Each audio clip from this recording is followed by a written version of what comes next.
श्रीमद भागवत महापुराणम स्कंद चौथा अध्याय 20वा. महाराज पृथूच्या यज्ञशाळेत भगवान विष्णूचा प्रादुर्भाव. मैत्रेय म्हणतात, पृथूच्या 99 यज्ञांनी यज्ञभोक्ता यज्ञेश्वर भगवान विष्णूंना सुद्धा फार आनंद झाला. इंद्रासह तेथे येऊन ते त्याला म्हणाले. श्री भगवान म्हणाले, राजन, इंद्राने तुझ्या 100 अश्वमेध यज्ञ करण्याच्या संकल्पात विघ्न आणले. आता तो तुझी क्षमा मागत आहे. तू त्याला क्षमा कर. हे राजा, जे थोर पुरुष साधू आणि सद्बुद्धी संपन्न असतात ते दुसऱ्या जीवाचा द्रोह करीत नाही, कारण हे शरीर म्हणजे आत्मा नव्हे. जर तुझ्यासारखे लोकसुद्धा देवमायेने मोहित झाले तर समजावे की पुष्कळ दिवसपर्यंत ज्ञानीजनांच्या केलेल्या सेवेच्या मोबदल्यात केवळ श्रमच पदरी पडले. म्हणून ज्ञानी पुरुष या शरीराला अविद्या, वासना आणि कर्माचाच पुतळा समजून यामध्ये आसक्त होत नाही. अशा प्रकारे जो या शरीरातच आसक्त नाही, तो विवेकी पुरुष या शरीराने उत्पन्न केलेले घर, पुत्र, धन यामध्ये कशी ममता ठेवेल. हा आत्मा एक शुद्ध स्वयंप्रकाश, निर्गुण, 3 प्रकारचे आश्रयस्थान, सर्वव्यापक, माया अवतरणशून्य, सर्वांचा साक्षी, तसेच दुसऱ्या आत्म्याने रहित आहे. म्हणून शरीरापासून भिन्न आहे. जो पुरुष या देहास्थित आत्म्याला अशा प्रकारे शरीरापेक्षा वेगळा आहे हे जाणतो, तो प्रकृतीशी संबंध ठेवून सुद्धा तिच्या गुणाशी लिप्त होत नाही, कारण तो मज परमात्म्यामध्ये स्थिर असतो. राजन, जो पुरुष कोणत्याही प्रकारची कामना न ठेवता आपल्या वर्णाश्रम धर्माच्या द्वारे नियमितपणे श्रद्धापूर्वक माझी आराधना करतो, त्याचे चित्त हळूहळू शुद्ध होते. चित्त शुद्ध झाल्यावर विषयाशी संबंध राहत नाही आणि त्याला तत्वज्ञानाची प्राप्ती होते. तेव्हा तो माझ्या क्षमतारूप स्थितीला प्राप्त होतो. हीच परमशांती, ब्रह्म किंवा कैवल्य होय. शरीर, ज्ञान, क्रिया आणि मनाचा साक्षी असून सुद्धा कुटस्थ आत्मा त्यामध्ये गुंतत नाही, तो तटस्थ असतो. हे जो जाणतो तो मोक्षपदाची प्राप्ती करून घेतो. जन्म, मरण, रोग, फेरा, पंचमहाभूते, इंद्रिये, इंद्रियाभिमानी देवता आणि चिदाभास या सर्वांचा मिलाप असलेल्या लिंग शरीराला असतो. सर्व साक्षी आत्म्याशी याचा काहीही संबंध नाही. माझ्यामध्ये दृढ प्रेम ठेवणारे बुद्धिमान पुरुष संपत्ती आणि विपत्ती आली तरी कधीही हर्ष शोकाच्या अधीन होत नाहीत. म्हणून हे वीरवीरा, उत्तम, मध्यम आणि अधम पुरुषांमध्ये तू समान भाव ठेवून सुख दुःख हे एकसारखे समज. तसेच मन आणि इंद्रिये याच्यावर विजय मिळवून माझ्या इच्छेनेच तुला जुडल्या गेलेले मंत्री व सेवकांच्या साह्याने सर्व लोकांचे रक्षण कर. प्रजेचे पालन करण्यातच राजाचे कल्याण आहे. यामुळे त्याला परलोकात प्रजेच्या पुण्याचा 6वा भाग पुण्य मिळते. याविरुद्ध जो राजा प्रजेचे रक्षण करीत नाही, परंतु त्याच्याकडून कर मात्र वसूल करतो, त्याचे सर्व पुण्य प्रजा हिरवून घेते आणि त्याच्या बदल्यात त्याला प्रजेच्या पापात भागीदार व्हावे लागते. असा विचार करून तू श्रेष्ठ ब्राह्मणांना समंत आणि पूर्व परंपरेने प्राप्त झालेल्या धर्माचेच मुख्यतः आचरण करावे आणि कोठेही आसक्त न होता या पृथ्वीचे न्यायाने पालन करीत राहावे. त्यामुळे सर्व प्रजा तुझ्यावर प्रेम करेल आणि थोड्याच दिवसात तुला घर बसल्या सनकादिक सिद्धीचे दर्शन होईल. राजन, तुझ्या गुणांनी आणि स्वभावाने मला वश करून घेतले आहे. म्हणून तुझी इच्छा असेल तो वर मागून घे. यज्ञ, तप किंवा योगाच्या द्वारे माझी प्राप्ती सुलभ नाही. त्याच्या चित्तामध्ये क्षमता आहे, त्याच्यात हृदय मी राहतो. मैत्रेय म्हणतात, सर्वांचे गुरु श्रीहरी ज्यांनी असे म्हटल्यानंतर जगद्विषयी पृथूने त्यांची आज्ञा शिरोधार्य मानली. देवराज इंद्र आपल्या कर्माने लज्जित होऊन त्याच्या चरणावर लोटांगण घालणार होता. तेवढ्यात राजाने त्याला प्रेमपूर्वक हृदयाशी धरले आणि त्याच्या विषयाचा द्वेष मनातून काढून टाकला. नंतर पृथूने विश्वात्मा भक्तवत्सल भगवंताचे पूजन केले आणि क्षणोक्षणी उचंबळणाऱ्या भक्तिभावात निमग्न होऊन प्रभूचे चरण धरले. श्रीहरी तेथून जाऊन इच्छित होते, परंतु पृथ्वीविषयीच्या वात्सल्यभावाने त्यांना तेथेच थांबविले. ते आपल्या कमलदलाप्रमाणे असल्याने नेत्रांनी त्याच्याकडे पाहताच राहिले. तेथून त्यांना पाय निघेना. आदिराज पृथूचे डोळे पाण्याने भरून झाल्यामुळे ते भगवंताचे दर्शन घेऊ शकत नव्हता. इतकेच काय, पण कंठ सद्गदित झाल्याकारणाने काही बोलू शकत नव्हता. म्हणून त्याने त्यांना मनाने आलिंगन देऊन हृदयात घट्ट पकडून ठेवले आणि हात जोडून तो स्तब्ध उभा राहिला.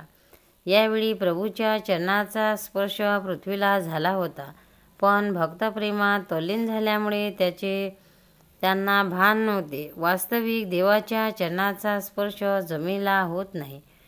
त्यांनी आपला हात गरुडाच्या उंच खांद्यावर ठेवला होता.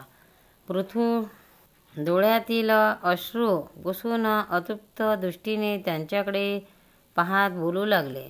पृथू म्हणाला, मोक्षपदी प्रभो, आपण वर देणाऱ्या ब्रह्मादी देवतांनाही देण्यास समर्थ आहात, पण बुद्धिमान मनुष्य देहाभिमानाने बघण्यायोग्य विषय आपल्याकडे कसे मागेल? ते तर नरकातील जीवांनाही मिळतात, म्हणून ते तुच्छ विषय मी आपणाकडे मागत नाही. हे नाथ, जिथे महापुरुषाच्या हृदयातून मुखावाटे बाहेर पडलेल्या शब्दामध्ये आपल्या चरणकमलाचा मकरंद नाही, म्हणजे जेथे आपल्या कथा ऐकण्याचा आनंद मिळत नाही, अशा मोक्षपदाचीही मला इच्छा नाही. म्हणून माझी प्रार्थना आहे की मला 10,000 कान द्या, म्हणजे त्यांनी मी आपले लीला गुण ऐकत राहीन.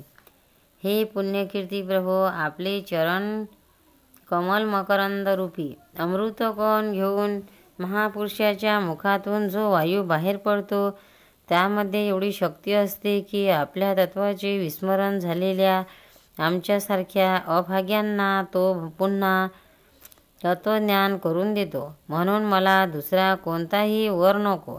हे उत्तम कीर्तिमान प्रभो, सत्संगामध्ये आपले मंगलमय सुयश दैववशात एक वेळ ऐकून एखाद्या पशुबुद्धीचा पुरुष भले तृप्त हो, पण गुणग्राही ते कसे विसरू शकेल? सर्व प्रकारच्या पुरुषार्थाच्या सिद्धीसाठी स्वतः लक्ष्मीसुद्धा आपले सुयश ऐकून इच्छिते. आता लक्ष्मीप्रमाणे मी सुद्धा अत्यंत उत्सुकतेने सर्व गुणधाम आपणा पुरुषोत्तमाची सेवाच करून इच्छितो. परंतु असे होऊ नये की एकाच पतीची सेवा करण्यास स्पर्धा लागून आपल्या चरणाचीच मन एकाग्र करण्याने आम्हा दोघांमध्ये कलह निर्माण होईल. जगदीश्वरा, जगज्जननी लक्ष्मीच्या हृदयात माझ्याशी विरोध असण्याची शक्यता तर आहेच, कारण आपल्या ज्या सेवाकार्यात तिला प्रेम वाटते त्यासाठीच मी सुद्धा उत्सुक आहे. परंतु आपण दिनावर दया करणारे आहात, त्याची तुच्छ कर्मसुद्धा आदरयुक्त दृष्टीने पाहता. म्हणून मला आशा आहे की आमच्या भांडणात आपण माझीच बाजू घ्याल. आपण तर आपल्या स्वरूपात रममाण असता. आपल्याला लक्ष्मीशी तरी काय देणे घेणे आहे? मायेचे कार्य, अहंकार इत्यादींचा आपल्यामध्ये सर्वथैव अभाव आहे. म्हणूनच निष्काम महात्मे लोक ज्ञान झाल्यानंतरही आपलेच भजन करतात.